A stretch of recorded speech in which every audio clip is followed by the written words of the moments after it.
تو اس عورت نے کہا کہ میں کیوں نہ اس خدا کا شکر کروں جس نے تم جیسے شخص کو جو خدا پر یقین بھی نہیں رکھتا اس کو مجبور کیا، اس کے دل کو کھولا۔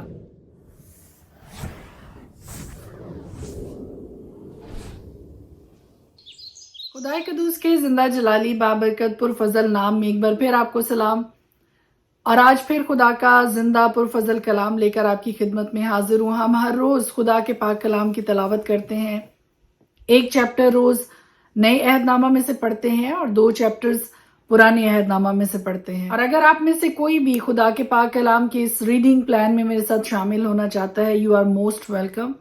آپ ابھی بھی اور کبھی بھی اس پلان میں شامل ہو سکتے ہیں، ریڈنگ پلان کو آپ جوائن کر سکتے ہیں۔ تھاٹ آف دا ڈے جو میں آج آپ کے ساتھ شیئر کرنا چاہتی ہوں وہ ایک مختصر سی کہانی ہے، ایک مختصر سا واقعہ ہے جو میں آپ کے ساتھ بانٹنا چاہتی ہوں۔ یہ 2 پڑوسیوں کا واقعہ ہے، ایک بوڑھی خاتون جو کہ خدا پر بھروسہ کرنے والی، خدا سے پیار کرنے والی، خدا پر توکل کرنے والی، اور اس کا پڑوسی کمپلیٹلی اس کے اپوزٹ، وہ خدا کو نہ ماننے والا تھا، کسی بھی خدا کو نہیں مانتا تھا۔ جب بھی وہ اس بوڑھی عورت کو اونچی آواز سے دعا کرتے ہوئے سنتا تو اس کو بڑی کوفت ہوتی اور وہ بڑا انوائنگ فیل کرتا، بہت غصہ کرتا اس بات کا، لیکن کچھ کہہ نہیں سکتا تھا اس کو۔ ایک دن اس آدمی نے جو اس عورت کو دعا کرتے ہوئے سنا تو وہ دعا کچھ اس طرح سے تھی کہ وہ عورت اپنی کچھ ضروریات خدا کو بتا رہی تھی۔ She has such a perfect and complete intimate relationship with her God کہ جب بھی اس کو کوئی ضرورت ہوتی تو وہ بالکل ایسے جیسے آپ اپنی ضرورت کسی دوست کے سامنے بیان کرتے ہیں یا اپنی ضرورت کسی بہت ہی قریبی جاننے والے کے سامنے بیان کرتے ہیں، بالکل ایسے ہی وہ عورت خدا کے سامنے اپنے دل کا حال بیان کر رہی تھی کہ اس کو گھر میں کس کس چیز کی کمی ہے۔ کچھ سودوں کے نام اس نے سودا سلف اس نے خدا کو بتائے۔ ایک دن گزر گیا، اس نے اگلے دن پھر وہی دعا خدا سے مانگی اور وہ پڑوسی سن رہا ہے۔ دوسرا دن گزر گیا، وہ پھر وہی دعا کر رہی ہے اور ساتھ والا پڑوسی سن رہا ہے۔ تیسرے دن تنگ آ کر اس آدمی نے کیا کیا کہ وہ ساری چیزیں پڑوسیوں کی آپس میں بحث اسی بات پہ ہوتی تھی کہ وہ والا آدمی ہمیشہ یہ کہا کرتا تھا کہ کوئی خدا نہیں ہے، کوئی خدا کی ذات نہیں ہے، تم صرف اپنا وقت ضائع کرتی ہو۔ اور وہ عورت، وہ بوڑھی خاتون ہمیشہ اس کو خدا کے بارے میں بتاتی، خدا کی محبت کے بارے میں ہم بات کر رہے تھے کہ تیسرا دن بھی گزر گیا اور اس عورت نے پھر خدا کے سامنے دعا کی اور اس پڑوسی نے تنگ آ کے کہ پتہ نہیں اور کتنے دن اس مائی نے دعا کرنی ہے اور اونچی اونچی آواز سے بولنا ہے، وہ بازار گیا اور جا کے وہ ساری چیزیں جو پچھلے 3 دن سے وہ بوڑھی خاتون دعا میں خدا کے سامنے رکھ رہی تھی وہ ساری چیزیں خریدی اور وہ تھیلے لا کے دروازہ نوک کیا اور اس عورت کے حوالے کیا۔ بوڑھی عورت تھوڑی سی حیران بھی ہوئی کہ یہ تھیلے کاہے کے ہیں اور کیا چیز لے کے آپ میرے گھر میں آئے ہیں، لیکن جب اس نے کھول کے دیکھا تو وہ ایگزیکٹلی وہی ساری چیزیں تھیں جو وہ پچھلے 3 دن سے خدا سے دعا میں رکھ رہی تھی اور دعا میں مانگ رہی تھی۔ اور جیسے ہی اس نے وہ ساری چیزیں دیکھی، ایگزیکٹلی وہ ساری چیزیں تھیں جو اس نے دعا میں رکھی تھی، تو اس نے تھیلے نیچے زمین پہ رکھے اور اپنے بازو آسمان کی طرف پھیلا کر اٹھا کر زور زور سے خدا کی شکر گزاری کرنی شروع کر دی۔ وہ شخص بڑا حیران ہوا، کہنے لگا ایکسکیوز می، یہ چیزیں خدا نے نہیں میں نے آپ کے لیے خریدی ہیں، کیونکہ آپ کا خدا تو پچھلے 3 دن سے آپ کی دعا کا کوئی جواب نہیں دے رہا، اور میں نے تنگ آ کے عاجز آ کے میں بازار گیا، میں نے اپنے پیسے خرچ کیے اور یہ ساری چیزیں خریدی اور آپ کے لیے لے کر آیا ہوں۔ تو اس عورت نے کہا کہ میں کیوں نہ اس خدا کا شکر کروں جس نے تم جیسے شخص کو جو خدا پر یقین بھی نہیں رکھتا اس کو مجبور کیا، اس کے دل کو کھولا کہ وہ بازار جا کر اپنے پیسے استعمال کر کے میرے لیے وہ ساری ضرورت کی چیزیں لے کر آئے جو مجھے ضرورت ہے، جو مجھے چاہیے ہیں۔ سیکھ آج میرے لیے اور آپ کے لیے یہ ہے کہ جب آپ توکل اور بھروسہ خدا کی ذات پر کرتے ہیں تو خدا کسی کو بھی آپ کے لیے استعمال کر سکتا ہے، خدا کسی کا بھی دل آپ کی مدد کے لیے کھول سکتا ہے، خدا کسی کو بھی آپ کے لیے ابھار سکتا ہے۔